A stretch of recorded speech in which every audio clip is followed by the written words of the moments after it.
கர்த்தருடைய பெரிதான கிருபையினால் அந்த வசனத்தை நான் வாசிக்கிறேன். 1 தீமோத்தேயு 6ஆம் அதிகாரம் 12ஆம் வசனம். விசுவாசத்தில் நல்ல போராட்டத்தை போராடு, நித்திய ஜீவனை பற்றிக்கொள், அதற்காகவே நீ அழைக்கப்பட்டாய். கர்த்தருடைய வார்த்தை சொல்லுகிறபடி நம்முடைய அழைப்பு விசுவாசத்தில் போராடுவதற்காக. அந்த ஒரு போராட்டத்தை நாம் சரியாய் செய்யாததனுடைய விளைவுதான் அநேக குடும்பங்களில் நிறைய போராட்டங்களை நம்மால் பார்க்க முடிகிறது. நம்ம அநேகர் ஜனங்களுக்குள்ள 2 விதமான மனநிலை இருக்குது. ஒன்று என்ன சொல்லுவாங்க அப்படின்னா, எல்லாம் ஆண்டவர் பார்த்துக்கிடுவார், எல்லாம் ஆண்டவர் பார்த்துக்கிடுவார் அப்படிம்பாங்க. உண்மைதான், எல்லாம் கர்த்தர் பார்த்து கொள்வார். ஆனால் நாம் செய்ய வேண்டியது என்று தேவன் சிலவற்றை வைத்திருக்கிறார். அவைகளை நாம் செய்ய வேண்டும். ஆண்டவர் பிசாசோடும் அந்த பிசாசினுடைய கிரியைகளோடும் கூட கல்வாரி சிலுவையில் எல்லாம் முடித்த அந்த ஆசீர்வாதத்தை இந்த பூமியில் நமக்கு கொடுத்தாலும் அதை அனுபவிப்பதற்கு தடையாக இருக்கிற சில காரியங்களை நாம் எழுந்து கிரியை செய்ய வேண்டும் என்று ஆண்டவர் விரும்புகிறார். அதுதான் இங்கு வேதத்தில் நம்ம பார்க்குறோம். விசுவாசத்தின் நல்ல போராட்டம் என்று அவர் சொல்லுகிறார். அப்படின்னா விசுவாசிகள் எல்லாருக்குமே இந்த போராட்டம் இருக்குது. எல்லாரும் அழைக்கப்பட்டவங்களானா எல்லாருமே அழைக்கப்பட்டவங்க தான், ஊழியக்காரங்க மட்டும் கிடையாது. நம்ம அநேக நேரங்களில் என்ன நினச்சிக்கிறோம்னா ஊழியக்காரங்க தான் அழைக்கப்பட்டவங்க அப்படின்னு சொல்லி. இல்லை, எல்லாரையும் கர்த்தர் அழைத்திருக்கிறார். அதாவது ரோமர் நீங்கள் 8ஆம் அதிகாரம் படிச்சிங்கன்னா அதில் 29, 30, 31 இந்த வசனங்கள்லாம் ரொம்ப பிரபலமான. தம்முடைய குமாரன் அநேக சகோதரர்களுக்குள்ளே முதற் பேரானவராக இருக்கும் பொருட்டு தேவன் எவர்களை முன்னறிந்தாரோ அவர்களை தமது குமாரனுடைய சாயலுக்கு ஒப்பாக இருப்பதற்கு முன்குறித்திருக்கிறார். எவர்களை முன்குறித்தாரோ அவர்களை அழைத்தும் இருக்கிறார். எவர்களை அழைத்தாரோ அவர்களை நீதிமான்களும் ஆக்கியிருக்கிறார். எவர்களை நீதிமான்கள் ஆக்கினாரோ அவர்களை மகிமைப்படுத்தியும் இருக்கிறார். இன்னைக்கு எல்லாரும் நீதிமான்கள் ஆக்கப்பட்டிருக்கிறோம். நாம் நீதிமான்கள் ஆக்கப்படுவதற்கு அவர் எழுப்பப்பட்டும் இருக்கிறார். எத்தனை பேர் நான் நீதிமானாக மாற்றப்பட்டிருக்கிறேன் நம்புகிறார்களோ அத்தனை பேருக்கும் தேவன் அவர்களை அழைத்திருக்கிறார். இதை ஒரு தேவ மனுஷன், தேவ பிள்ளைகள் உணர்ந்து கொள்ள வேண்டும். விசுவாசத்தில் நமக்கு இருக்கிற அந்த போராட்டத்தை நாம் போராட பழகணும். 2வது, போராடுவதோடு மட்டுமல்ல, அதை காத்து கொள்ளவும் நம்ம பழகணும். 2 தீமோத்தேயு 4:4 நம்ம வாசிக்கிறோம். அப்போஸ்தலனாகிய பவுல் அதை தன்னுடைய அறிக்கையில் அவர் அதை சொல்லுகிறார். விசுவாசத்தை நாம் காத்து கொள்ளவும் வேண்டும். 2 தீமோத்தேயு 4:7 நம்ம அதை பார்க்குறோம். விசுவாசத்தின் நல்ல போராட்டத்தை போராடினேன், விசுவாசத்தை காத்து கொண்டேன் அப்படின்றார். அப்போ நமக்கு இன்னைக்கு பார்த்தீங்க அப்படின்னாச்சுன்னா போராட்டம் இருக்குது. நம்ம அதை காத்து கொள்ளவும் வேண்டியதாக இருக்கிறது. ஏன் நமக்கு ஆண்டவர் இப்படிப்பட்ட காரியங்களை செய்கிறார்? எதற்காக இப்படிப்பட்ட பிளான் பண்ணுகிறார்? நிறைய பேருடைய விருப்பத்தின்படி நிறைய பேருக்கு இந்த சத்தியங்கள் சரியாக புரியலை, சரியாக அதை விளங்கி கொள்ளவும் முடியலை. இன்றைக்கி நான் ஒரு ஹாஸ்பிட்டல் போயிருந்தேன். அவங்க பார்த்திங்கன்னா ஒரு குறிப்பிட்ட ஒரு நபரை சந்திக்கிறதுக்காக அவங்க போயிருந்தேன். அங்கே போனோடனே பார்த்திங்கன்னா அந்த தம்பிக்கு காலில் இருந்து கிட்டத்தட்ட ஒரு அடி எடுத்துட்டாங்க. ரெண்டு காலுமே எடுத்துட்டாங்க. சின்ன வயசு, ஒரு 32, 33 வயசு தான் இருக்கும். அது 2மே எடுத்துட்டாங்க. அது 2 காலும் அந்த வெட்டி எடுக்கப்பட்டு அதை நான் போகிற நேரம் ட்ரெஸ்ஸிங் பண்ணிகிட்டு இருக்கிறாங்க. அதை பார்த்தோன்னே எனக்கு ஒரு மாதிரி தலை சுற்றி அப்படி வெளியில் வந்துட்டேன். அப்படி வந்துட்டு இது சமாளிக்கிறாங்க, எப்படி பார்க்குறாங்கன்னு தெரியலையே, எப்படி அந்த தம்பி அனுபவிக்கிறான்னு தெரியலையே அப்படின்ட்டு அவர்கிட்ட பேசும்பொழுது அவர் சில காரியங்களை சொன்னார். அவருடைய வீட்டுக்கு மாடியில் தான் ஒரு சர்ச் நடக்குது. இன்னொரு சர்ச்சுக்கு இடம் கொடுத்துருக்கிறார். அதை எங்கள் சர்ச்சுக்கு ஆரம்பத்தில் அவங்க தான் இடம் கொடுத்துருக்காங்க. அவங்களுடைய அந்த இடத்துல தான் அது நடந்துக்கிட்டு இருந்துச்சு. எனக்குள்ளே அது ரொம்ப துக்கமாக இருந்துச்சு. நான் வீட்டுக்கு வந்துட்டு எங்கள் அப்பாட்ட போய் கேட்டேன், இந்த மாதிரிலாம் சூழ்நிலை, ஏன் அவங்களுக்கு இப்படிப்பட்ட ஒரு சூழ்நிலை, எப்படி இதெல்லாம் அனுமதிக்கப்பட்டது, எப்படி இது சம்பவிச்சது? ஒரு கலசம் தண்ணீர் கொடுக்குறவனும் அதற்கான பலனை அடையாமல் போக மாட்டான்னு எழுதியிருக்குது. அப்படி சில காரியங்களை இருக்கும் பொழுது ஆண்டவர் இந்த காரியங்களை நினைவுபடுத்த ஆரம்பித்தார். அதாவது தேவன் வைத்திருக்கிற அந்த ஆசீர்வாதத்தை நாம் சுதந்திரிக்க வேண்டும் என்றால் நிறைய நேரங்களில் என்ன நினச்சிக்கிறாங்க அப்படின்னாச்சுன்னா சோம்பேறித்தனமாகவே இருக்கணும்னு நினச்சிக்கிறாங்க. அதாவது ஒன்றுமே செய்ய வேண்டாம், எல்லாம் கர்த்தர் பார்த்துக்கிடுவார். நீதிமொழிகளில் வசனம் வாசிக்கிறோம், சோம்பேறியின் ஆசை அவனை கொல்லும். அந்த சோம்பேறித்தனம், அதாவது ஆவிக்குரிய உலகத்தில், ஆவிக்குரிய வட்டாரத்தில் இன்றைக்கி சோம்பேறித்தனமே இருக்கக்கூடாது. நம்மளை கர்த்தர் அதை போராடும்படி நம்மை அழைத்திருக்கிறார். நாம் சில எதிரிகளோடு போராடணும். அதில் நம்முடைய விசுவாசத்தை நாம் காத்து கொள்ள வேண்டும். இதில் ரொம்ப கவனமாக இருக்கணும். நாம் ஒரு சில ஏன் கர்த்தர் இப்படிப்பட்ட ஒரு சூழ்நிலையை அனுமதித்தார் என்பதை குறித்து, எதற்காக நம்மை அழைத்தார், ஏன் ஆண்டவர் இப்படி செய்கிறார் என்பதை குறித்து நான் ஒரு வசனத்தை வாசித்து விட்டு அதனுடைய 6வது எதிரே நம்ம இன்னைக்கு பார்க்கலாம். லேவியராகமம் 22ஆம் அதிகாரம் அதனுடைய 33ஆம் வசனம் இப்படி சொல்லுகிறது: நான் உங்களுக்கு தேவனாய் இருப்பதற்கு உங்களை எகிப்து தேசத்திலிருந்து புறப்பட பண்ணினேன், நான் கர்த்தர் என்று சொல் என்றார். அதாவது என்னன்னா, தேவனாய் இருப்பதற்காக நம்மளை எகிப்திலிருந்து நம்மளை விடுதலையாக்கி இருக்கிறார். உலகம் இன்னைக்கு வேதனை உள்ளது, உபத்திரவம் நிறைந்தது, எகிப்துக்கு அடையாளமாய் வைக்கப்பட்டிருக்கிறது. அங்கிருந்து நம்மளை விடுதலை ஆக்கினதுக்கு காரணம் என்னன்னா, அவர் நமக்கு தேவனாக இருக்கிறார். தேவன்னா ஒன்றுமே இல்லாத இடத்தில் எல்லாவற்றையும் உருவாக்குகிறவர். இந்த உலகம் அவருடைய விருப்பத்தின்படி உருவாக்கப்பட்டிருக்குது. இந்த வெளிச்சம் அவருடைய விருப்பத்தின்படி வந்திருக்குது. சூரியனுடைய வடிவம், சூரியனுடைய வெப்பம் அவருடைய விருப்பத்தின்படி வந்திருக்குது. இந்த பூமி எத்தனை டிகிரியில் சுத்தணும்னு சொல்லி தேவனுடைய விருப்பத்தின்படி வந்திருக்குது. ஏன் அவருடைய விருப்பத்தின்படி இதெல்லாம் செஞ்சு வச்சிருக்கிறார்னா, என்னுடைய ரூபத்தின்படியும் சாயலின்படி நான் மனுஷனை படைச்சு அவனை வைப்பேன். அவன் அனுபவிக்கிற எல்லாமே என் மன விருப்பத்தின்படியாக இருக்கணும் அப்படின்னு நினச்சி அதை வச்சிருக்கிறார். அப்படி நம்ம இன்னைக்கு வாழ்கிற அந்த வாழ்க்கை, நம்மளை சுற்றி நாம் எப்படி வாழ வேண்டும் என்று தேவன் தீர்மானிக்கிறார். அவர் தீர்மானித்த அந்த வாழ்க்கையை வாழ்வதற்கு தான் நம்மளை உலகத்திலிருந்து விடுதலையாக்கி கொண்டு வந்தார். அந்த வசனம் திரும்ப சொல்லுகிறேன்: நான் உங்களுக்கு தேவனாய் இருப்பதற்காக உங்களை எகிப்து தேசத்திலிருந்து புறப்பட பண்ணினேன், நான் கர்த்தர் என்று சொல் அப்படின்றார். ஏன் அப்படி எப்படி சொல்லுகிறார்? எதற்காக ஆண்டவர் அப்படி செஞ்சார்னா, எகிப்திலிருந்து ஒரு ஜனத்தை விடுதலையாக்கி கொண்டு வந்து அந்த ஜனத்தின் மூலமாய் தேவன் எப்படிப்பட்டவர் என்பதை முழு உலகத்திற்கும் காட்ட வேண்டும் என்று அவர் விரும்பினார். அதனால தான் இருக்கிறதுலே ரொம்ப அடிமட்டத்தில் இருந்த, அடிமைத்தனமாக இருந்த அந்த ஜனங்களை விடுதலை ஆக்கினார். நீங்கள் வேதத்தில் படித்து பாருங்கள், ஒரு டாய்லெட் சிஸ்டம் கூட அவங்களுக்கு தெரியாது. கர்த்தர் தான் சொல்லி கொடுக்குறார் இப்படி பண்ணணும் அப்படின்னு சொல்லி. அப்படிப்பட்ட ஒரு ஜனம், அந்த ஜனத்தை விடுதலையாக்கி வெளியில் கொண்டு வந்து அவர்கள் மூலமாக சில கிரியைகளை செய்து இவர்களின் தேவன் இப்படிப்பட்டவர் என்பதை சொல்ல வைக்கணும்னு பிளான் பண்ணார். இன்னும் சொல்லப்போனால், நம்மளை ஆண்டவர் இன்னைக்கு பாவத்திலிருந்தும் சாபத்திலிருந்தும் உலகத்திலிருந்தும் விடுதலையாக்கி கொண்டு வந்ததின் நோக்கம் என்னவென்றால், நாம் வாழுகிற பகுதிகளில் அவரை காட்டுவதற்கு. நீங்களும் நானும் அவருடைய மாடலாய் இங்கே இருக்கிறோம். இன்னும் சொல்லப்போனால் அவருடைய ஸ்தானாபதியாய் நம்ம நிற்கிறோம். அதனால தான் இயேசு சொன்னார், நீங்கள் பூமிக்கு உப்பா இருக்கிறீங்க அப்படின்னார். நீங்கள் இல்லைன்னா அது சுவை தராது. உங்களுடைய தேவை அதிகம். நீங்கள் அங்கே காணாமல் கரையும் பொழுது, அவர்களாய் கலந்து கொள்ளும் பொழுது அவர்களுடைய வாழ்வை சுவை உள்ளதாய் மாற்றுகிறீர்கள். உலகத்திற்கு வெளிச்சம் அப்படின்னார். இந்த உலகம் இன்னைக்கு இருளில் கிடக்குது. இருளில் இருக்கிற ஜனங்களுக்கு உங்களை வெளிச்சமாக கர்த்தர் வைத்திருக்கிறார். அதனுடைய நோக்கம் என்னவென்றால், என்னோடு பழகிறவர்கள் தேவன் யார் என்பதை பார்ப்பதற்கு என் வாழ்க்கை தான் ஒரு மாதிரி. என் வாழ்க்கையை தான் வச்சு அவருக்கு கர்த்தர் யார் என்பதை காட்ட விரும்புகிறார். அநேக நேரங்களில் தேவ பிள்ளைகள் இதை மறந்து போகிறதுனால தான் விசுவாசத்தில் அந்த போராட்டத்தில் அவங்களால நிற்க முடியலை, அவங்களால அதை தொடர்ந்து பயணம் பண்ண முடியலை, விசுவாசத்தை காத்து கொள்ள முடியலை.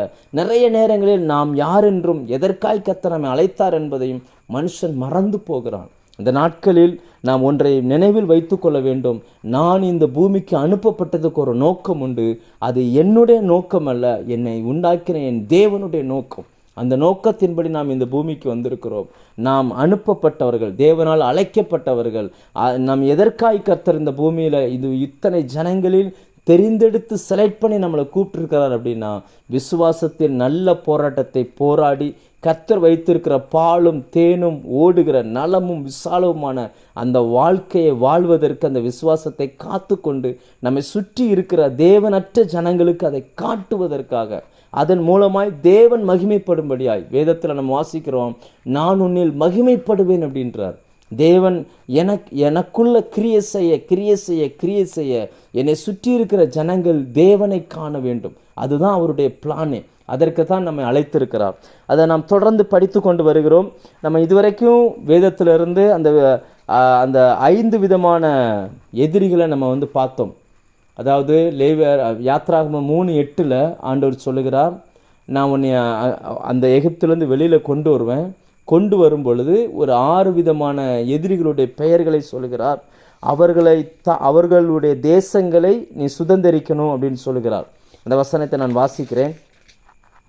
நம்ம ரெகுலராக அதை வாசித்து ஒவ்வொரு நாளும் ஒவ்வொரு நபர்களை பார்த்து வருகிறோம். அவர்களை எகிப்தியரின் கைக்கு விடுதலையாக்கவும் அவர்களை அந்த தேசத்திலிருந்து நீக்கி கானானியரும் ஏத்தியரும் எமோரியரும் பெருசியரும் ஏவியரும் எபூசியரும் இருக்கிற இடமாகிய பாலும் தேனும் ஓடுகிற நலமும் விசாலமான தேசத்தில் கொண்டு போய் சேர்க்கவும் இறங்கினேன். தேவன் அந்த பட்டணத்துக்கு இறங்கும் பொழுதே அவருடைய மனசில் இவர்களுக்கு இப்படி ஒரு வாழ்க்கையை நான் வச்சிருக்கிறேன். அந்த வாழ்க்கைக்கு போவதற்கு தடையாக இருக்கக்கூடிய பார்வோன், அந்த எகிப்து, அங்கிருந்து தேவனே விடுதலையாக்கினார், அவரே யுத்தம் பண்ணினார். ஆனால் வெளியில் வந்த பிறகு அந்த நலமும் விசாலமான தேசத்துக்குள்ளே போகணும்னா இந்த ஜனங்கள் தான் இவர்களை மேற்கொண்டு உள்ளே போக வேண்டும். இதுதான் வேதம் நமக்கு கற்றுத்தருகிற சத்தியம். அதில் நம்ம ஒன்று ஒன்றா பார்த்து 5 வரைக்கும் வந்துட்டோம். 5 போன வாரம் நம்ம பார்த்தோம். அந்த ஏவியர்கள், அதாவது ஏவாளினுடைய கர்ப்பத்திலிருந்து பிறந்த குழந்தைகளுக்கு இருக்கக்கூடிய அந்த உணர்வுகள், சாதாரணமாக அந்த உலக மனுஷன் எல்லாருக்கும் இருக்கக்கூடிய அந்த சுபாவங்கள், மார்க் 7ஆம் அதிகாரத்தில் இருந்து நம்ம அதை நாம் பார்த்தோம். அந்த மார்க் 7:20 23 வரைக்கும். அதிலிருந்து நம்ம எப்படி தப்புறது அப்படின்னா, நம்மை சிலுவையின் மரணத்தின் மூலமாய் கிறிஸ்துவுக்குள் புது சிருஷ்டியாய் நம்மை அவர் மாற்றி இருக்கிறார். நம்முடைய சிந்தனை வேற, அவங்களுடைய சிந்தனை வேற. உலக மனுஷன் யோசிக்கிறது போலவே நாம் யோசிக்க வேண்டிய அவசியம் இல்லை. நாம் புது சிருஷ்டிகள் என்பதை நாம் வேதத்திலேருந்து நம்ம பார்த்தோம். ஒரு முறை ஒரு புத்தகத்தில் ஒரு சம்பவம் படித்தேன். D.L. மூடி அவருடைய பிரசங்க, அந்த ஊழிய ஆரம்ப நாட்கள், அந்த அவருடைய ஊழிய நாட்களில் ஒரு முறை ஒரு குறிப்பிட்ட மாகாணத்தில் அவர் பிரசங்கம் பண்ணி கொண்டிருந்தாராம். அப்பொழுது ரொம்ப பிரபலமான பிரசங்கியார், 2வது நிறைய நபர்கள் வருவாங்க அந்த கூட்டத்துக்கு. அதில் ஒரு அம்மா பர்டிகுலராக ஒரு அம்மா உட்காந்து சத்தியத்தை கேட்டுக்கிட்டே இருந்திருக்கிறாங்க. அவர் பிரசங்கம் பண்ணி முடித்தோடனே, யாரெல்லாம் இயேசுவை ஏற்றுக்கொள்கிறீர்களோ அவர்கள் முன்னாடி வாங்க, உங்களுக்காக நான் ஜெபிக்கிறேன் அப்படிம்பார். அந்த அம்மா பிரசங்க நேரம் வரைக்கும் இருக்கும், அப்புறம் பிரசங்க நேரம் முடிஞ்சோடனே எஞ்சி போயிடும், முன்னாடி வராது. இவருக்கு அதை பர்டிகுலராக அந்த அம்மாவை கவனிச்சுக்கிட்டே இருந்திருக்கிறார். அப்போ ஒரு குறிப்பிட்ட நாளில் வெளியில் வாக்கிங் போகும்போது அந்த லேடி வந்திருக்கிறாங்க. அந்த லேடியை பார்த்த உடனே இப்போ 2 பேரும் பரஸ்பரம் பேசுகிறாங்க. அப்போ அந்த பிரசங்கர், அந்த ஐயா D.L. மூடி ஐயா சொல்கிறாங்க, உங்களை நான் பிரசங்க கேட்குறத நல்லா கவனிக்கிறேன், நீங்கள் நல்லா கேட்குறீங்க, ஆனால் முன்னாடி ஜெபிக்க வரமாட்டீங்க, ஏன் உங்கள் வாழ்க்கையை நீங்கள் ஆண்டவருக்கு ஒப்பு கொடுக்கக்கூடாது அப்படின்னு. அப்போ அந்த அம்மா சொன்னாங்களா, நான் கிளப்பில் டான்ஸ் ஆடக்கூடிய ஆள், என்னுடைய வாழ்க்கை என் சரீரத்தை விற்று வாழக்கூடிய ஒரு பெண், நான் எப்படி இயேசுவை ஏற்றுக்கொள்வது?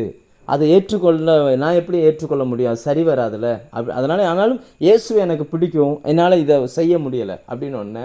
அப்போ அவர் சொன்னாராம், அது ஒன்றும் பரவாயில்ல, ஆண்டவர் பாவிகளை நேசிக்கிறார், நீங்கள் தாராளமாக முன்னாடி வாங்க, ஒன்றும் பிரச்சனை இல்லை, நீங்கள் இயேசுவை ஏற்றுக்கொள்ளுங்க, அதுக்கப்புறம் கூட நீங்கள் உங்கள் டான்ஸ் ஆட போகிறதா இருந்தால் போகலாம் அப்படின்ட்டார். அது அந்த அம்மாவுக்கு ரொம்ப ஆச்சரியம், இப்படி ஒரு பிரசங்கியார் பேசுவாரா அப்படின்ட்டு. அன்று சாயங்காலம் அதே போல் கூட்டங்கள் நடைபெற்றது. அந்த அம்மா போய் கேட்டாங்க, யாரெல்லாம் இயேசுவை ஏற்றுக்கொள்கிறீர்களோ முன்னாடி வாங்கணுன்னா அந்த அம்மா ஆளாக வந்துட்டாங்க.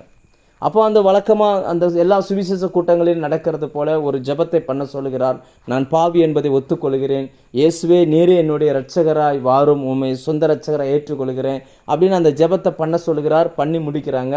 அதுக்கப்புறம் அந்த கூட்டங்கள் முடிக்கிறது. ஒரு 6 மாதம் 7 மாதம் கழித்து திரும்ப அவர் அந்த பகுதிக்கு வரும்பொழுது அந்த லேடியை சந்திக்கிறார். அப்போ சந்திக்கும் போது கேட்குறார், எப்படி கிளப்லாம் எப்படி இருக்குது, டான்ஸ்லாம் எப்படி போய்கிட்டு இருக்கு அப்படின்னு சொல்லி. அப்போ அந்த அம்மா சொன்னாங்களாம், நீங்கள் ரொம்ப விவரமான ஆள், ஏன் அப்படின்னா, எதுக்கு அப்படின்ட்டுருக்காரு, நீங்கள் எப்போ அந்த ஜெபத்தை பண்ண சொன்னீங்களோ அப்போவே எனக்குள்ளிருந்து ஏதோ ஒன்று வெளியில் போனதை நான் உணர்ந்தேன். என்னால் இப்போ அந்த கிளப்புக்கு போக முடியலை, என்னால் என் சரீரத்தை வேற ஒரு நபருக்கு காட்டணுன்ற எண்ணமே எனக்குள்ளே வரலை. என்ன காரணம் என்றால், இயேசுவை சொந்த இரட்சகராய் ஏற்றுக்கொண்டு கிறிஸ்துவுக்குள் வாழ ஆரம்பிக்கும் பொழுது பழைய சுபாவத்தை எல்லாம் வேறறுத்து போடுகிறார். அந்த சுபாவம் மாறிவிடுகிறது. இதை தான் நம்ம போன வாரம் நம்ம பார்த்தோம். இன்றைக்கு அதனுடைய கடைசி அந்த எதிரி, அதை வேதம் என்ன சொல்லுகிறதுனா, எபூசியர் என்று எழுதப்பட்டிருக்கிறது. எபூசியர் என்கிற அந்த வார்த்தைக்கு அதனுடைய அர்த்தம், அதனுடைய வேர், அந்த வேர் அது அர்த்தம் எப்படி போட்டிருக்காங்கன்னா ரிஜெக்ஷன் அப்படின்ற வார்த்தையை பயன்படுத்தியிருக்கிறாங்க. அதாவது நீங்கள் யாராவது ஹீப்ரூ படிக்கிறீங்க, ஹீப்ரூ ஸ்காலர் இல்லைனா ஹீப்ரூ டிக்ஷனரி வச்சுருக்கிறீங்கன்னா நான் சொல்கிறத வேணால் நீங்கள் செக் பண்ணிக்கோங்க. H947, அதாவது ஹீப்ரூ 947. நீங்கள் அதில் போய் பார்த்தீங்கன்னா இதெல்லாம் பார்க்கலாம். நான் எல்லாமே அந்த ஹீப்ரூ பைபிள் வச்சுருக்கிறேன், ஹீப்ரூ டிக்ஷனரிலேருந்து தான் நான் உங்களுக்கு இதை நான் உங்களுக்கு சொல்கிறேன். ரிஜெக்ஷன் அப்படின்னா என்ன அர்த்தம்னா நிராகரிப்பு, அசதி, கவனக்குறைவு அல்லது முக்கியத்துவம் கொடுக்காமல் இருப்பது. இப்போ இந்த எபூசியர்களுக்கு நிறைய அர்த்தம் இருக்குது. அதில் ஒரு அர்த்தம் என்னவென்றால் அசதியாக இருப்பது. அதாவது எதையுமே ஆரம்பிக்கும் பொழுது நல்ல ஸ்பீடு ஆரம்பிக்கிறது, அதை ஆரம்பித்து ஒரு நல்ல லெவலுக்கு போன உடனே அதை அப்படியே விட்டுறது, அப்புறம் அதை கண்டினியூ பண்ணுறதில்ல. அந்த தொடர்ச்சியாய் அதை பண்ணாமல் அப்படி விடுவோம் இல்லையா, அதுக்கு பேர் தான் அசதியாய் இருப்பது அப்படின்றார். ஒரு வசனத்தை வாசிப்போம். எபிரேயர் 6ஆம் அதிகாரம் 11ஆம் வசனம். அதுக்கு அந்த வசனம் என்ன சொல்லுகிறது என்றால் 11, நீங்கள் அசதியாயிராமல் வாக்குத்தத்தமான ஆசீர்வாதங்களை விசுவாசத்தினாலும் நீடிய பொறுமையினாலும் சுதந்திரித்து கொள்ளுகிறவர்களை பின்பற்றுகிறவர்களாய் இருந்து. இங்கே வசனம் என்ன சொல்லுதுன்னா, வாக்குத்தத்தங்களை நம்ம பின்பற்றும்படி தான் விசுவாசங்களை நாம் படிக்கிறோம். ஆனால் அதுக்கு தடை என்ன அப்படின்னாச்சுன்னா அசதியாக இருப்பது, ரொம்ப கேர்லெஸ்ஸாக இருக்கிறது. அதாவது என்னென்னா ஆரம்பிக்கும் போது நல்ல போகும், நல்ல பிரசங்கத்தை கேட்டுட்டு ஜோம் விடும்போது ஆரம்பிக்கும் போது நல்லா போயிட்டு ஒரு 10 நாள் 20 நாள் 1 மாதம் 2 மாதம் இப்படி போகும். அதுக்கப்புறம் அதை அப்படியே விட்டுருவாங்க. ஏன்னா அதுக்கு கீழே என்ன சொல்லுதுன்னா, அந்த வசனத்தை நல்லா படிச்சிங்கன்னா, ஆசீர்வாதங்களை விசுவாசத்தினாலும் நீடிய பொறுமையினாலும் சுதந்திரித்து அப்படின்னு போட்டிருக்கு. அப்போது இன்றைக்கி வாக்குத்தத்தத்தை நீங்கள் சுதந்திரிக்கணும்னா இந்த 2 அவசியம். ஒன்று விசுவாசம், இன்னொன்று நீடிய பொறுமை. அந்த 2க்கும் தடை எதுன்னு பார்த்தீங்கன்னா அசதியாக இருக்கிறது. இப்போ விசுவாசம் அப்படின்னா என்ன அப்படின்னாச்சுன்னா, விசுவாசித்தேன் ஆகையால் பேசினேன் அப்படின்னு. விசுவாசத்தையும் பேச்சையும் பிரிக்க முடியாது. சங்கீதம் 116:10, 2 கொரிந்தியர் 4:13 இந்த வசனத்தை சொல்லுகிறது. விசுவாசித்தேன் ஆகையால் பேசினேன். பவுல் எக்ஸ்ட்ரா கொஞ்சம் எழுதுகிறார் 2 கொரிந்தியர் 4:13, நாங்கள் விசுவாசத்தின் ஆவியை பெற்று ஆகையால் பேசுகிறோம் அப்படின்றார். இப்போ வாயின் அறிக்கைகள் ஆரம்பத்தில் கர்த்தாவே நான் நீதிமான், என்னுடைய பாதை ராஜபாதை, இப்படி அறிக்கை பண்ணினவங்க சில குறிப்பிட்ட நாட்களுக்கு அப்புறம் என்ன ஆச்சுன்னா அதை விட்டுருந்தாங்க. என்ன காரணம் அப்படின்னாச்சுன்னா அடுத்த வசனம் என்ன சொல்லுகிறது, நீடிய பொறுமை அப்படின்ற ஒரு வார்த்தை வருகிறது. நம்ம உலகம் எப்படி இருந்துச்சுன்னா இன்றைக்கி நிறைய ஹைப்ரிட் எல்லாமே வந்துருச்சு. ஒரு எலுமிச்சம்பழம்னா ஆதி நாட்களில் பார்த்தீங்கன்னு சொல்லியாச்சுன்னா ஒரு விதை போட்டு அது வளர்ந்து அது வருவதற்கு சில மாதங்கள் ஆகும். இன்றைக்கி அப்படி கிடையாது. சின்ன நம்மளுடைய முழங்கால் அளவுக்கு தான் வளருது, அதில் காய் இருக்குது. 2 நிமிஷத்தில் மேகி கிண்டி சாப்பிட்றது போல் போயிடுச்சு. ஆனால் ஒரு காலத்தில் உணவுக்காக 1 மணி நேரம் 1.5 மணி நேரம் வெயிட் பண்ண காலங்கள் உண்டு. இதெல்லாமே மாறிடுச்சு, இன்றைக்கி இன்ஸ்டண்ட்டாக மாறிக்கிட்டு இருக்குது. ஆனால் வாக்குத்தத்தங்களை நாம் பெற்றுக்கொள்ள வேண்டுமே ஆனால் நமக்கு நீடிய பொறுமை மிக மிக அவசியமாக இருக்குது. அது விசுவாசமும் வேணும், விசுவாசத்தோடு கூட நீடிய பொறுமையும் அவசியமாக இருக்குது. எங்கே நமக்கு அசதி வருகிறது என்றால், நாம் விரும்புகிற அந்த வாக்குத்தத்தம், விரும்புகிற அந்த ஆசீர்வாதம் வருவதற்கு லேட் ஆகும் பொழுது நமக்கு அப்படியே ஒரு அசதி வருகிறது. அந்த அசதியில் ஆரம்பத்தில் பண்ணின அந்த ஜெபம் அப்படியே டவுன் ஆயிடுது. ஆரம்பத்தில் பார்த்தீங்கன்னு சொன்னால், ஒரு எக்ஸாம்பிளுக்காக சொல்கிறேன், ஆண்டவரே உம்மை நேசிக்கிறேன்னு சொல்லும்போது இருதயமும் சேர்ந்து அந்த வார்த்தையை பேசும், வாயும் பேசும். அதனால் இருதயம் ஒட்டஞ்சி சிலருக்கெல்லாம் கண்ணு கலங்கி அப்படியே ஜோம் பண்ணுவாங்க. ஆனால் இது 1 வாரம் 2 வாரம் அப்படி போனோன்னா அடுத்து என்ன ஆகும்னா அதே வார்த்தையை சொல்லுவாங்க, ஆனால் இருதயம் பேசாது. வாய் வெறும் வார்த்தை மட்டுமே வந்துக்கிட்டு இருக்கும், இருதயம் தூரமாக போயிடும். அப்புறம் அது தொடர்ச்சியான ஒரு வார்த்தையாக வெறும் வார்த்தையாக போயிடும். அதான் மோட்ரு போட்டால் மோட்ரு ஆரம்பத்தில் தண்ணி மேலே இருந்துச்சுன்னா தண்ணி வரும், தண்ணி கீழே போயிடுச்சுன்னு வச்சுக்கோங்க, ரொம்ப கீழே போயிடுச்சுன்னா வெறும் மோட்ரு மட்டும் ஓடிக்கிட்டு இருக்கும். அப்போ மோட்ரு ஓடுது ஆனால் தண்ணியே இல்லை. அதே போல் உள்ளத்தின் ஆழத்திலிருந்து அந்த வார்த்தைகள் வரவில்லை, ஆனால் வார்த்தைகள் வந்துக்கிட்டே இருக்குது. இதுக்கு என்ன காரணம்னா அந்த வாக்குத்தத்தத்தை பெற்றுக்கொள்வதில் உள்ள அந்த அசதி, அந்த நீடிய பொறுமை நமக்கு ரொம்ப ரொம்ப அவசியமாக இருக்குது. எப்படி ஜெபிக்கணும், எப்படி உன்னை பெற்றுக்கொள்ள வேண்டும் என்பதற்காக லூக்கா 18ஆம் அதிகாரத்தில் இயேசு ஒரு ஓமை சொல்கிறார். ஒரு அநீதியுள்ள நியாயாதிபதி, அவன் தேவனுக்கு பயப்படாதவன், மனுஷனை மதியாதவன். தேவனுக்கு பயப்படாதவன் இடத்துல நிறைய லஞ்சம் வந்துடும். அவன் முகத்தாட்சணியம் வந்துடும். யார் பணம் நிறைய கொடுக்காங்களோ அவங்களுக்கு தகுந்த மாதிரி அவன் ஜட்ஜ்மெண்ட்டை மாற்றுவான். ஏன்னா அவனுக்கு தெய்வ பயமே இல்லையே. ரெண்டாவது, மனுஷனையும் மதிக்கிறது இல்லை. யாருமே வயசில் மூத்த ஆள், சின்ன ஆள், குழந்த அல்லது மாற்றுத்திறனாளி, இந்த மரியாதையே அவனுக்கு கிடையாது. அவன் அப்படிப்பட்ட ஒன்று. இன்றைக்கி இருக்கிறது போல் ஒரு இடத்துல கோர்ட்டு இருக்கும். ஜனங்களெல்லாம் வழக்கை தீர்த்து கொள்வதற்காக அந்த கோர்ட்டுக்கு வரமாட்டாங்க. அந்த நாட்களில் நியாயாதிபதிகள் ஜனங்களை தேடி போவார்கள். நம்ம பைபிளில் நிறைய படிக்கிறோம். சாமுவேல் வருஷத்தில் 4 தடவை பயணம் பண்ணுவார். 4 இடங்களுக்கு பயணம் பண்ணுவார். ஒவ்வொரு இடத்துலையும் 3 மாதம் தங்குவார். அங்கங்கே இருக்கக்கூடிய அந்த வழக்குகளை எல்லாம் விசாரிப்பார். அவர் ஒரு ஜட்ஜி, ஒரு நியாயாதிபதி. அப்படி தான் அன்னைக்கு நியாயாதிபதிகள் பயணம் பண்ணுகிற காலகட்டம் அது. ஆனால் அந்த காலகட்டத்தில் ஒரு அம்மா, அந்த அம்மா விதவை என்று வேதம் சொல்லுகிறது. அந்த விதவை இருக்கிறாள். அந்த விதவைக்கு இப்போ ஒரு நியாயம் தேவை. அதனால் அந்த பெண் பார்க்கிறாள், நம்ம ஊருக்கு வருகிற ஜட்ஜி எப்படிப்பட்டவர்னா, அவர் தெய்வ பயம் இல்லாதவர், அதே நேரம் மனுஷனை வேற மதிக்க மாட்டார்.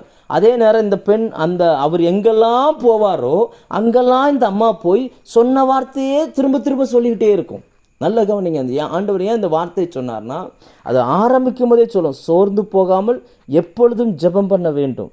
அந்த ஓயாமல் அது சொல்லிக்கிட்டே இருக்குமா, ஓயாமல் சொல்லிக்கிட்டே இருக்கும். அந்த அம்மா, அந்த விதவை சொல்லிக்கிட்டே இருப்பாங்க. ஒரு அநீதி உள்ளவன், தேவனுக்கு பயப்படாதவன், கடைசியில் அவரே டயர்டாகி இந்த சத்தத்தை கேட்டு கேட்டு கேட்டு கேட்டு கடைசியில் அவர் ஒரு முடிவு எடுக்கிறார். சரி, இதுக்கு ஏதாவது பண்ணிடுவோம், ஏன்னா ரொம்ப எந்த ஊருக்கு போனாலும் ஃபாலோ பண்ணி வந்துக்கிட்டே இருக்குது அப்படின்னு சொல்லி உன்னை பண்ணிடுவோன்னு சொல்லி அந்த பெண்ணுக்கு நியாயம் செய்கிறார். அதை சொல்லி முடிக்கும் போது தான் ஒரு வார்த்தையை சொல்லுகிறார். 7வது வசனம், அந்தபடியே தேவன் தம்மை நோக்கி இரவும் பகலும் கூப்பிடுகிறவர்களாகிய தம்மால் தெரிந்து கொள்ளப்பட்டவர்களின் விஷயத்தில் நீடிய பொறுமை உள்ளவராய் இருந்து அவர்களுக்கு நியாயம் செய்யாமல் இருப்பாரோ? சீக்கிரத்தில் அவர்களுக்கு நியாயம் செய்வார் என்று உங்களுக்கு சொல்லுகிறேன். ஆகிலும் மனுஷகுமாரன் வரும்பொழுது பூமியிலே விசுவாசத்தை காண்பாரோ? அதாவது அடிக்கடி தொடர்ந்து அந்த பெண் பேசினது போல நாம் பேசணும். ஆனால் அதே நேரம் நம்முடைய வார்த்தையும் இருதயமும் ஒன்றாய் கனெக்ட் ஆகணும். அதுதான் வாக்குத்தத்தத்தை சுதந்திரிப்பதற்கான ரகசியம். அது எங்கே மாறி போகும் என்றால், எங்கே அசதி வருகிறதோ அங்கே மாறி போகும். இன்னைக்கு நிறைய பேர்கிட்ட அந்த தொடர்ச்சியான ஒரு அறிக்கை இல்லை. தொடர்ச்சியாக கேட்கல, ஆரம்பித்தாங்க ஆனால் ஒரு குறிப்பிட்ட ஸ்டேஜில் விட்டுருதாங்க. ஒன்றுக்காக ஜெபிக்கிறாங்க, ஒரு குறிப்பிட்ட நாள் வரைக்கும் ஜெபிக்கிறாங்க, ஜெபிச்சு பார்க்குறாங்க, திரும்ப வரலான்னு அதை விட்டுருதாங்க. அதுதான் அசதி. அது எபூசியன். அன்றைக்கி விட்டுட்டிங்கன்னா எபூசியன் உள்ளே புகுந்து அந்த ஆசீர்வாதத்தை பெற்றுக்கொள்ள விடாமல் தடை பண்ணிடுவான். இன்றைக்கி நமக்கு நீடிய பொறுமை ரொம்ப ரொம்ப அவசியம். நீடிய பொறுமை இல்லாமல் நாம் தேவனிடத்திலிருந்து ஒன்றை பெற்றுக்கொள்ளவே முடியாது. அப்போ நமக்கு என்ன தேவை அப்படின்னாச்சுன்னா, இந்த அசதி நமக்குள்ளே வந்துருச்சுன்னா தேவன் நமக்கு வைத்திருக்கிற வாக்குத்தத்தத்தை பெறுவதற்கு இது ஒரு பெரிய தடையாக இருக்குது. எப்படி ஜெயிக்கிறது, எப்படி இதை ஓவர் கம் பண்ணுறது, எங்கெல்லாம் அசதி வரும், எப்படி நாம் அதை ஓவர் கம் பண்ணுகிறது? ஒரு வசனத்தை நான் உங்களுக்காய் வாசிக்கிறேன். எபிரேயர் 10ஆம் அதிகாரம் அதனுடைய 23வது வசனம் பார்த்தீங்கன்னா, வசனம் அதை எழுதும் பொழுது பரிசுத்த ஆவியானவர் ஒரு வார்த்தையை பயன்படுத்துகிறார். 10ஆம் அதிகாரம் 23வது வசனம், நம்முடைய நம்பிக்கையை அறிக்கையிடுகிறதில் அசைவில்லாமல் உறுதியாய் இருக்க கடவோம்.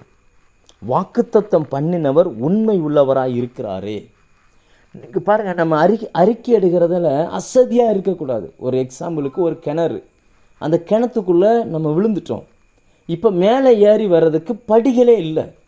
ஆனால் அப்படிப்பட்ட அந்த நெருக்கத்தில் ஒருவர் மேலேருந்து ஒரு கயிறை உள்ளே அனுப்புகிறார், நல்ல ஸ்ட்ராங்கான கயிறு. இப்போ அதை நம்ம பிடித்துக்குள்ளே சொல்லுகிறார், நீங்கள் பிடிச்சிக்கோங்க, நான் உங்களை மேலே தூக்கிடுறேன் அப்படின்றார். இப்போ நம்ம அதை பிடிக்கும் பொழுது எப்படி பிடிப்போம்? உறுதியாக பிடிப்போம். எவ்வளவு பலன் உண்டோ அவ்வளோ பலத்தோடு அதை பிடிப்போம். அவர் அப்படியே நம்மளை மேலே தூக்குறார். அப்படியே கொஞ்சம் தூரம் வர வர நமக்கு கை வலிக்கும்.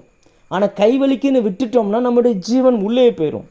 அப்போ நம்ம கொஞ்சம் தூரம் வந்த உடனே வர வர வர பாதி வந்துட்டோன்னே, அப்பா இவ்வளோ தூரம் வந்துட்டோம், கர்த்தருக்கு ஸ்தோத்திரம்னு விட்டோம்னா முடிஞ்சு, மறுபடியும் ஆரம்பத்திலிருந்து கீழே இருந்து போக வேண்டியிருக்கும். நிறைய பேருடைய வாழ்க்கை இப்படி தான் போயிடுச்சு. என்ன காரணம் அப்படின்னாச்சுன்னா, ஆரம்பிக்கும் போது நல்லா ஆரம்பித்தாங்க, சூழ்நிலைகள் சரியில்லைன்னொன்னே சில வருடங்கள் ஆகுது, சில நாட்கள் ஆகுது. ஜெபம் பண்ணதுக்கு எதிர்மறையான காரியங்கள் நடக்குது. எதுக்காக நம்ம விண்ணப்பம் பண்ணுறோமோ அதுக்கு டோட்டல் ஆப்போசிட்டாக நடக்குது.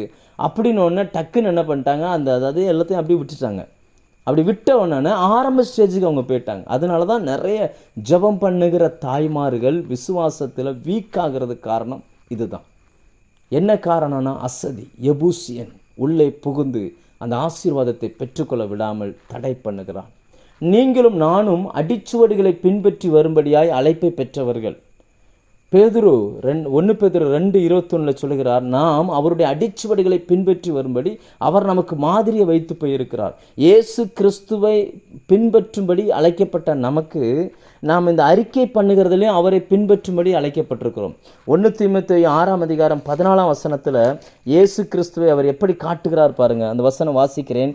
எல்லாவற்றையும் உயிரோடு இருக்க செய்கிற தேவனுடைய சன்னிதானத்திலேயும் பொந்தியு பிலாத்துவின் முன்னின்று நல்ல அறிக்கையை சாட்சியாக விளங்க பண்ணின கிறிஸ்து இயேசுவினுடைய சன்னிதானத்திலையும் உனக்கு கட்டளை இடுகிறேன். இங்கே இயேசு கிறிஸ்துவை சொல்வதற்கு அவர் என்ன சொல்கிறார்னா, பொந்தியு பிலாத்துவின் முன்னின்று நல்ல அறிக்கையை சாட்சியாக விளங்க பண்ணின கிறிஸ்து இயேசு அப்படின்றார்.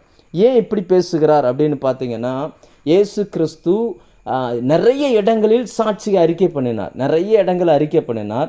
ஆனால் அதெல்லாம் மென்ஷன் பண்ணாமல் அந்த அந்த பிலாத்துவின் சமூகத்தில் நின்று அவர் என்ன பேசினார் அதை மட்டும் மென்ஷன் பண்ணியிருக்கிறாங்க. அங்கேருந்து அவர் என்ன பேசினார் அப்படின்றத வேதத்தில் படித்து பார்த்தீங்கன்னா, இன்றைக்கி அதே போல் வார்த்தைகளை தான் நாம் பயன்படுத்துகிறோம். ஆனால் சூழ்நிலைகள் வேறாக இருக்குது. நான் அந்த வசனத்தை அதை பார்க்கும்போது ஒரு 4 இடங்களில் அந்த வசனம் வந்துக்கிட்டே இருக்குது.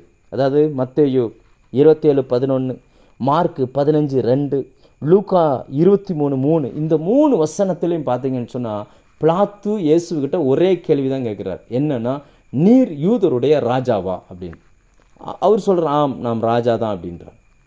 ஏன் அப்படி சொல்கிறாரு அப்படின்னா, சுற்றி நிற்கிற கூட்டங்கள்லாம் சேர்ந்து அவர் மேல் அதை குற்றச்சாட்டாய் வைக்கிறது. இவர் தன்னை ராஜாவென்று சொன்னான் அப்படின்னு சொல்லி குற்றச்சாட்டாய் வைக்கிறது. யார் அந்த ஜனங்கள் அப்படின்னு பார்த்தீங்கன்னா, 4 நாளைக்கு முன்னாடி இதே ஜனங்கள் தான் அவர் பவனியாய் வரும் பொழுது அவருக்கு முன்பதாக இஸ்ரவேலினுடைய ராஜா வருகிறார்னு சொல்லி கத்தினவர்கள். அதே ஜனங்கள் தான் அவருக்கு முன்பதாக தங்கள் வஸ்திரங்களை கலட்டி விரித்தார்கள்.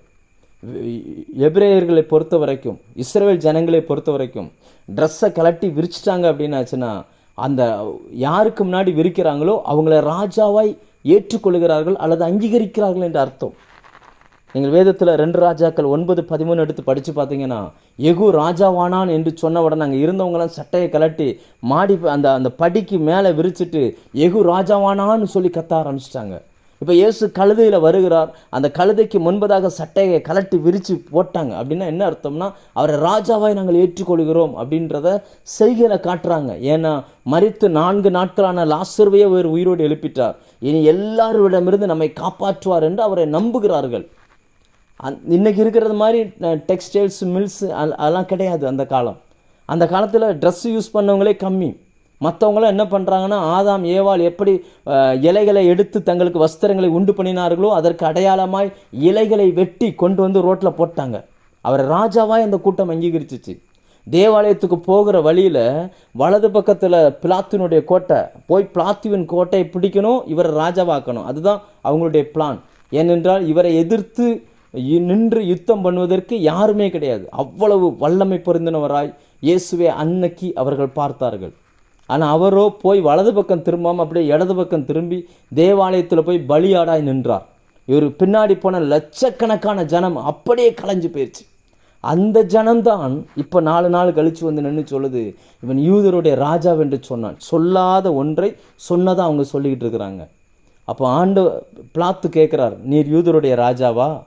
இயேசுவினுடைய பதில் என்னன்னா, ஆம் நான் யூதருடைய ராஜா தான் அப்படின்றார். நீங்கள் யோசிச்சு பாருங்கள், சூழ்நிலைகள் எவ்வளோ மோசமாக இருக்குது.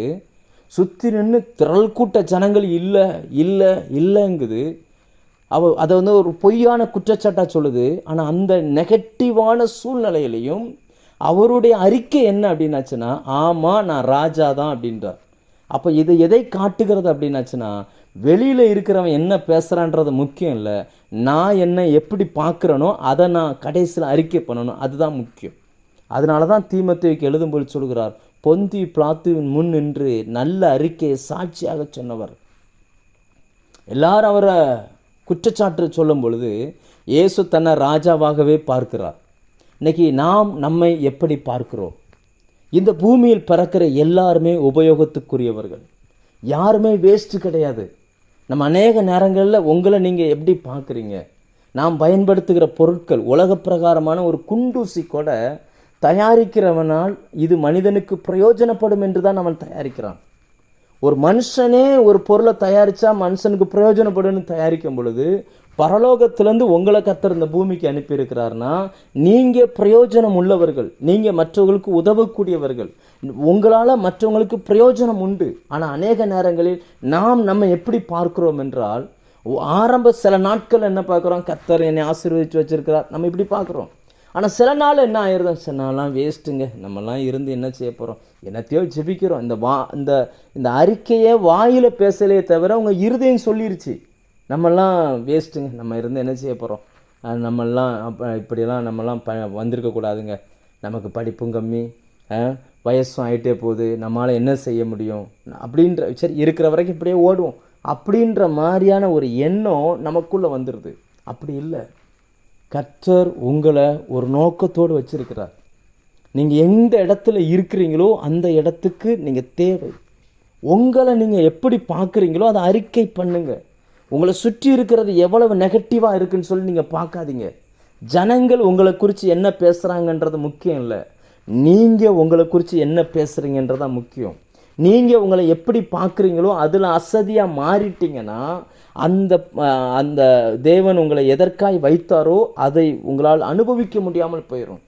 கர்த்தர் உங்களை இந்த பூமிக்கு ஆசீர்வாதமாக வச்சுருக்கிறார். நீங்கள் எந்த பகுதியில் இருக்கிறீங்களோ அந்த பகுதிக்கு நீங்கள் தேவை. நீங்கள் ஒருவேளை ஒரு 10 பேர் வேலை செய்கிற ஒரு ஆஃபீஸில் இருக்கிறீங்க, அந்த 10 பேரில் நீங்கள் மட்டும்தான் இயேசு சொந்த ரட்சகராக ஏற்றுக்கொண்டு இருக்கிறீங்கன்னா நீங்கள் தான் அங்கே இருக்கிற அத்தனை பேருக்கும் வெளிச்சம். நீங்கள் தான் அங்கே இருக்கிற அத்தனை பேருடைய வாழ்க்கையும் சுவை உள்ளதாய் மாற்றக்கூடியவர்கள். அத்தனை பேருக்கும் இயேசு எப்படிப்பட்டவர் என்பது உங்களை வச்சு தான் தெரிய போகுது. நீங்கள் ஆனால் எப்படி பார்க்குறீங்க?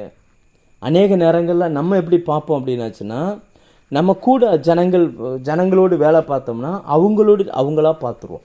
அவங்க என்ன சொல்கிறாங்களோ அதை நம்ம ஒத்துக்கிடுவோம். இல்லை இல்லை இல்லை, நாம் வேற, அவங்க வேற.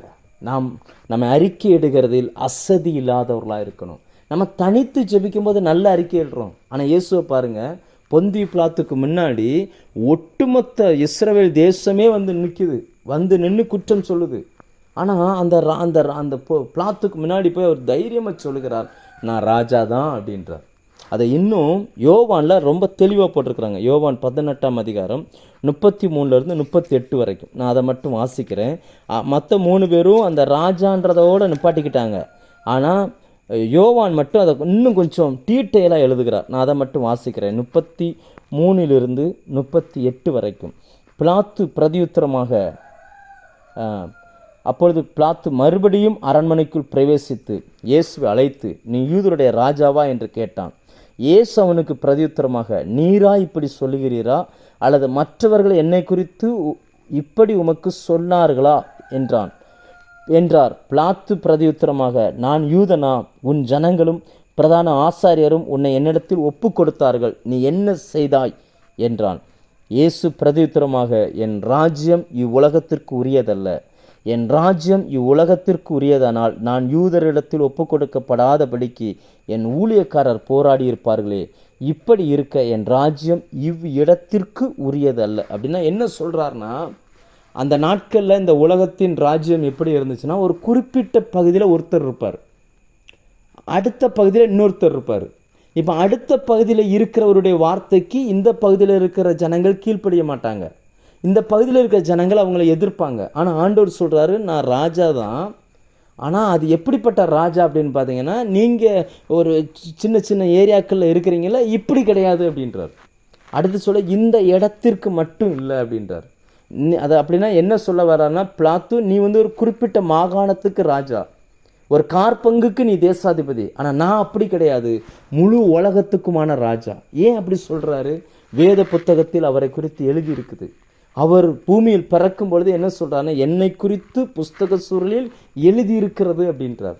அவர் அதை விசுவாசித்தார், அதை பேசினார், தனிமையில் அறிக்கை பண்ணி பண்ணி பண்ணி பண்ணி பழகினவர் இப்பொழுது சுற்றி நின்று உலகமே எதிர்த்தாலும் தான் அறிக்கை பண்ணுகிறதை மாற்றி பேசவில்லை. நம்ம அநேக நேரங்களில் ஜனங்கள் வந்துட்டாங்கன்னா நம்ம ஜெபங்கள் மாறிடுது. நிறைய நீங்கள் எப்படியோ நான் விசுவாசிகளை பார்க்குறேன் இல்லையா, நான் ஒரு ஊழியக்காரனாக இருந்து விசுவாசிகளை பார்க்குறதுனால சொல்கிறேன். வீட்டுக்கு 4 சொந்தக்காரங்க வந்துட்டாங்கன்னா நம்ம ஜெபங்கள் மாறிடுது, அறிக்கை மாறிடுது, எல்லாமே மாறி போகுது. ஏன்? அசதி. இந்த அசதி வந்துருச்சுன்னா எபூசியன் வந்துட்டான்னு அர்த்தம். அவன் அந்த ஆசீர்வாதத்தை சுதந்திரிக்க விடமாட்டேன்றான். இயேசு அப்படி அறிக்கை பண்ண ஆரம்பித்தான். அவர் சொல்கிறார், நான் இந்த உலகத்திற்குரியதல்ல, முழு உலகத்திற்கும் நான் ராஜா அப்படின்றார். பிளாத்துவால் அதை நம்ப முடியலை. பிளாத்துக்கு என்னன்னே புரியலை, இவர் என்னதான் பேசுகிறாருன்னு புரியவே இல்லை. அடுத்து சொல்கிறாரு, பிலாத்து அவரை நோக்கி, அப்படியானால் நீ ராஜாவோ என்றான். இயேசு பிரதியுத்தரமாக, நீ சொல்லுகிறபடி நான் ராஜாதான், சத்தியத்தை குறித்து சாட்சி கொடுக்க நான் பிறந்தேன், இதற்காகவே இந்த உலகத்தில் வந்தேன், சத்தியவான் எவனும் என் சத்தம் கேட்கிறான் என்றார். அதற்கு பிலாத்து, சத்தியமாவது என்ன அப்படின்றார். அவருக்கு புரியலை, இவர் என்ன சொல்கிறாருன்னு புரியலை. நான் என்ன சொல்கிறேன், கர்த்தர் உங்களை என்ன நோக்கத்துக்காக உங்களை வேதத்திலேருந்து உங்களுக்கு என்ன சொல்கிறாரோ நீங்கள் அதை அறிக்கையிட பழகுங்க. கர்த்தர் உங்களை எந்த பகுதிக்கு அனுப்பினாரோ அதில் அறிக்கையிட பழகுங்க. நீங்கள் உங்களை குறித்து என்ன வார்த்தைகளை பேசுகிறீங்க, ஏன்னா நீங்கள் எதை விசுவாசிக்கிறீர்களோ அதை தான் உங்கள் வாய் பேசும். இந்த விசுவாசமும் வாயும் ரொம்ப ரொம்ப முக்கியமானது. அநேக நேரங்களில் நம்ம மிஸ் பண்ணிடுறோம். நிறைய நேரங்களில் நம்ம மிஸ் பண்ணிடுறோம். பூமியில் யாருமே உபயோகமற்றவர்கள்னு கிடையாது. எல்லாரையும் கர்த்தர் பிரயோஜனமாய் வைத்திருக்கிறார். ஒரு சின்ன எக்ஸாம்பிள் சொல்கிறேன். என்னுடைய மனைவி ரோமன் கத்தோலிக்க சபையை சேர்ந்தவர்கள். நான் திருமணம் முடிக்கும்போது நான் பெண்டிகாஸ்டல் பேக்ரவுண்டில் உள்ள ஆள். ஆனால் சில சந்தர்ப்பங்கள் நாங்கள் ஹிந்துலேருந்து வந்த புதுசில் அப்படி எங்கள் அப்பா அப்படி ஒரு மேரேஜ் பிளான் பண்ணிட்டாங்க. ஆனால் இது தேவ சித்தமாக இருந்தது. அநேகர் எதிர்த்தார்கள், அது ஒரு பக்கம். ஆனால் திருமணத்துக்கு பிறகு என்ன ஆச்சுன்னா, ஏன்னா நம்ம போன வாரம் பார்த்தோம் இல்லையா, அந்த ஏவாளின் அந்த சுபாவம் புது சிருஷ்டியாக மாறாத வரைக்கும் மாறப்போகிறதில்ல. சில நேரங்களில் கருத்து வேறுபாடுகள் வரும், சில வார்த்தைகள் வரும், கடினமான வார்த்தைகள் வரும், இருதயத்தை குத்தி கிழிக்கிற மாதிரி இருக்கும், இருதயத்தை பிடுங்கி எறிகிறது போல் இருக்கும். அப்போது எந்த மனுஷனுக்கும் கோபம் வரும். ஆவியானவர் சொல்வார், வாயை மூடி மௌனம் ஆயிரு அப்படிம்பார், தீமைக்கு எதிர்த்து நிற்காத அப்படிம்பார். அப்போ இந்த மாதிரியான பிரச்சனைகள் வரும்பொழுது மௌனமாக அப்படியே இருப்பேன். சில முடியும் பொழுது மனைவி சொல்லுவாங்க, உங்கள்கிட்ட பேசுகிறது ஒன்று தான், அந்த செவுத்துக்கிட்ட பேசுகிறது ஒன்று தான் அப்படிம்பாங்க. ஆனால் அன்னைக்கு அவங்களுக்கு புரியலை. ஆனால் சில நாட்கள் கழித்த பிறகு சிலருடைய வாழ்க்கையில் அவங்க அதை பார்த்தாங்க. அவங்க சகோதரியுடைய வீட்டில் அதே வார்த்தையை அந்த சகோதரி பேசும் பொழுது அவருடைய கணவன் அதற்கு எப்படி ரியாக்ட் பண்ணுறேன், எப்படி அந்த குடும்பங்கள் உடைஞ்சு போனதுன்றது பார்த்தாங்க.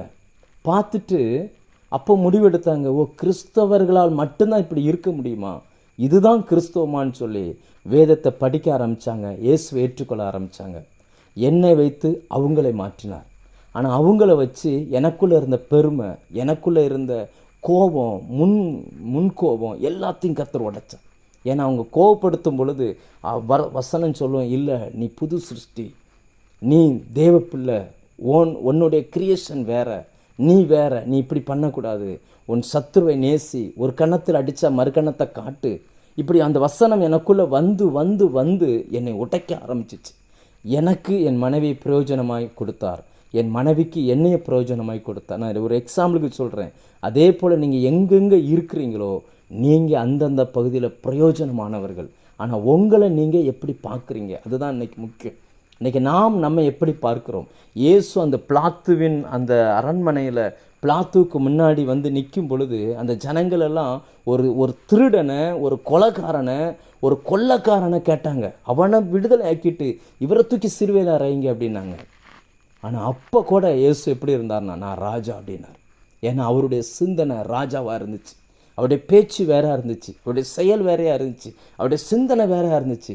கடைசி வரைக்கும் அவர் தன்னை குறித்து வேதம் என்ன சொல்லுகிறதோ அதை விசுவாசிக்க ஆரம்பித்தார். அதை அப்படியே அறிக்கை பண்ண ஆரம்பித்தார். அவருடைய மரணத்துக்கு பிறகு அவர் ராஜாவாகவே மாறினார். இன்னைக்கு நம்ம எங்கே எப்படி பார்க்குறோம்?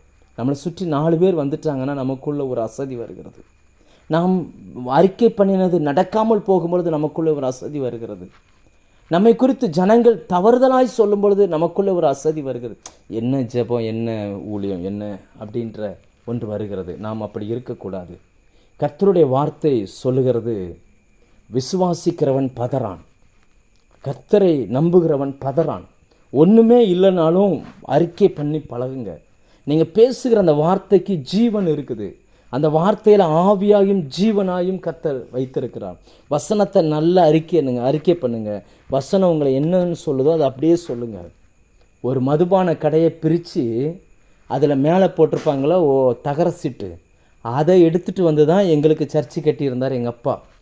அதான் சர்ச்சு. மேலே வந்து பார்த்திங்கன்னா ரேஷன் கடை வேஷ்டி தான் கூரை.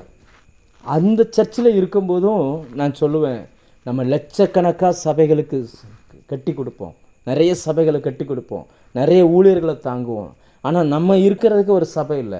அப்பவும் கர்த்தருடைய வார்த்தை, ஆண்டவர் என்னை ஊழியத்துக்கு கூப்பிடும் பொழுது ஏசாயா 54ஆம் அதிகாரத்தில் இருந்து தேவன் சில வாக்குத்தத்தங்களை கொடுத்தார். உன் கல்லுகளை பிரகாசிக்கும்படி வைப்பேன் அப்படின்னார். நீல ரத்தினங்கள் ஆக்குவேன் அப்படின்னு சொல்லியிருந்தார். உன் பிள்ளைகள் கர்த்தரால் போதிக்கப்பட்டிருப்பாங்கன்னு சொன்னார். மலைகள் விலகினாலும் பர்வதங்கள் நிலை பெயர்ந்தாலும் என் கிருபை உன்னை விட்டு விலகாது அப்படின்னார். உன்னை முத்திரை மோதிரமாக பயன்படுத்துவேன் அப்படின்னார். அந்த வாசனத்தை நான் அப்படியே நம்ப ஆரம்பித்தேன். அடுத்த வேளை சாப்பாட்டுக்கு வழி இருக்காது, ஆனால் அந்த வார்த்தையை சொல்லிக்கிட்டே இருப்பேன். விளைவு என்னவா மாறிடுச்சு? கர்த்தர் சூழ்நிலைகளை மாற்ற ஆரம்பித்தார். அநேகரை போஷிக்கிற இடத்துக்கு இன்றைக்கி கொண்டு வந்திருக்கிறார். அநேகருக்கு உதவி செய்கிற இடத்துக்கு கொண்டு வந்திருக்கிறார். நீங்கள் அறிக்கை பண்ணுகிறதில் அசதியாக இராதிருங்க. நீங்கள் விடாமல் நீங்கள் எதை நம்புகிறீர்களோ அதை அறிக்கை பண்ணுகிறதில் விடாமல் இருங்க. அதற்கு இயேசுவை நீங்கள் பின்பற்றுங்கள். அவர் பாருங்கள், அன்னைக்கு இருந்த எல்லாருமே அந்த பிளாத்துவை பார்த்தா நடுங்குவாங்க. நான் இதெல்லாம் பண்ணலைன்னு சொல்லுவாங்க. கடைசியில் அந்த பிளாத்துவே போய் இயேசுக்கிட்ட கெஞ்சுற அளவுக்கு ஆயிடுச்சு. நீ என்கிட்ட எதுவுமே பேச மாட்டேயா, நான் நினச்சவனை விடுதலை ஆக்க முடியும், இப்படியெல்லாம் கெஞ்சுறார். அப்போ கூட இயேசு என்ன சொல்கிறாருன்னா, பரத்திலிருந்து கொடுக்கப்பட்டால் ஒழிய என் மீது ஒரு அதிகாரமும் கிடையாது. ஒருவேளை நீங்கள் ஆஃபீஸில் இருக்கலாம், ஆஃபீஸில் உங்களுக்கு மேலே பெரிய ஆளுக இருக்கலாம், அது பரத்திலிருந்து கொடுக்கப்பட்ட அதிகாரம். அந்த அதிகாரம் உள்ளவங்க இருக்கட்டும், ஆனால் நீங்கள் வேற, அவங்க வேற. இன்றைக்கி நாம் எப்படி இருக்கிறோம்? அது ரொம்ப ரொம்ப முக்கியமான ஒரு கேள்வி. இந்த 6வது அந்த எதிரி நம்மை சோர்ந்து போக பண்ணுகிறான். இன்னும் சொல்லப்போனால் சரியான வார்த்தை சொல்வதாக இருந்தால் அவன் நம்மை அசதி உள்ளவனாய் மாற்றுகிறான். நம்ம பண்ணுகிற அந்த அறிக்கையில் உயிர் இருக்கணும், ஜீவன் இருக்கணும். நீங்கள் விசுவாசிக்கணும். உள்ளத்தின் ஆழத்துலேருந்து அந்த விசுவாசம் எப்போ வரும்னா, வசனத்தை நிறைய படிக்க வரும். நான் தியானிக்கையில் அக்கினி மூண்டது. கர்த்தர் அதுக்கு தான் வேதத்தை எழுதி கொடுத்துருக்கிறார். நீங்கள் யாருமே பிரயோஜனமற்றவர்கள் கிடையாது. கர்த்தர் உங்களை ஒரு நோக்கத்தோடு சிருஷ்டித்தார், ஒரு நோக்கத்தோடு படைத்தார், ஒரு நோக்கத்தோடு அந்தந்த பகுதியில் கர்த்தர் வச்சிருக்கிறார். சரியான நபர்களோடு நீங்கள் இணைய பழகி கொள்ள வேண்டும். சிலருக்கு தரிசனத்தை கொடுப்பார், சிலருக்கு அந்த தரிசனத்தை நிறைவேற்றக்கூடிய திறனை கொடுத்திருப்பார். 2 பேரும் ஒன்றா இணையும் பொழுது 2 பேருடைய நோக்கமும் தரிசனமும் ஒன்றாய் மாறிப்போகும். கர்த்தர் அப்படிப்பட்டதான சந்தர்ப்பங்களை நமக்கு தருவாராக. ஒரு பின்கோடு கூட எங்கள் ஊர் பேரில் கிடையாதுங்க. ஒரு சின்ன குக்கிராமத்தில் இருக்கிறேன். கங்கனங்குளோன்னு அடித்து பின்கோடு அடிச்சிங்கன்னா வராது. ஏன்னா திருவிருத்தாம்புள்ளி தான் எங்களுக்கு அந்த பஞ்சாயத்து. ஒரு சாதாரண ஒரு குக்கிராமத்தில், சின்ன ஒரு கிராமத்தில் இருக்கிறோம். ஆனால் ஆண்டவர் சொன்ன அந்த வாக்கு தத்துவம் நான் அறிக்கை பண்ண சில நாட்கள் நாங்கள் கூடி ஜெபிக்கும் பொழுதெல்லாம் நான் சொல்லுவேன், ஒரு சில நாட்கள் வரும், நம்ம தேசங்களுக்கு ஆசீர்வாதமாக எடுத்து பயன்படுத்துவார். நம்முடைய வார்த்தையை கேட்க அநேகர் காத்திருப்பாங்கன்னு சொல்லி என் கூட இருக்கிறவங்களும் சிரிப்பாங்க. அவங்க ஏன் சிரித்தாங்கன்னு அவங்க சிரிக்கட்டு, என்ன வேணாலும் பண்ணட்டும், நான் வசனத்தை நம்பினேன். அதனுடைய விளைவு இன்றைக்கி நிறைய நபர்களுக்கு பிரசங்கிக்கிற இடத்துல கர்த்தர் கொண்டு வந்து நிப்பாட்டியிருக்கிறார். இந்த எபூசியனை மேற்கொள்ள வேண்டும் என்றால் நீங்கள் அசதியாய் இராமல் அறிக்கை பண்ணுகிறவர்களாய் மாறுங்கள். நெகட்டிவாக இருந்தாலும் பரவாயில்ல, உங்களை சுற்றி இருக்கிறவங்க உங்களை மேலே குற்றச்சாட்டுகளை வச்சாலும் பரவாயில்ல, சூழ்நிலையை பார்க்காதீங்க, வார்த்தையை நம்புங்க. வசனம் என்ன சொல்லுதோ அதுதான் நீங்கள். இது கருப்புனா கருப்பு, வெள்ளைன்னா வெள்ளை, தங்கம்னா தங்கம், வெள்ளினா வெள்ளி. வார்த்தையை மட்டும் பாருங்கள். வயசாயிருச்சு, நான் இனி என்ன செய்ய அப்படியெல்லாம் ஒன்றுமே யோசிக்காதீங்க. கர்த்தர் உங்களை பயன்படுத்துவார். தேவனால் பயன்படுத்த முடியாதவர்கள் என்று எதுவுமே கிடையாது. இன்னும் உங்களை படைத்ததின் நோக்கம் நிறைவேறலை. அதனால தான் கர்த்தர் உங்களை இன்னும் ஜீவனோடு வைத்திருக்கிறார். அந்த நோக்கம் நிறைவேறாமல் நீங்களே விரும்பினா கூட கர்த்தர் உங்கள் ஜீவனை எடுக்க போகிறதில்ல. உங்களை கொண்டு செய்ய வேண்டிய காரியங்கள் இன்னும் அதிகம். சோர்ந்து போயிருக்கிற அநேக உள்ளங்களை கர்த்தர் தட்டி எழுப்ப விரும்புகிறார். நீங்கள் போக வேண்டிய பிரயாணம் வெகு தூரம். உங்கள் தரிசனம் பெருசு. நீங்கள் நினச்சா அதை நிறுத்த முடியாது. கர்த்தர் ஒரு நோக்கத்தோடு உங்களை இந்த பூமிக்கு கொண்டு வந்திருக்கிறார். அதை பெற்றுக்கொள்வதற்கு அசதியாக இராமல் நல்ல அறிக்கை பண்ணுங்கள். அறிக்கை பண்ணுவதன் மூலமாய் இந்த எபூசினை உங்களால் மேற்கொள்ள முடியும். கர்த்தர் உங்களுக்கு அப்படிப்பட்டதான கிருபையை தரட்டும். உங்களுக்காக நான் ஜெபிக்க விரும்புகிறேன்.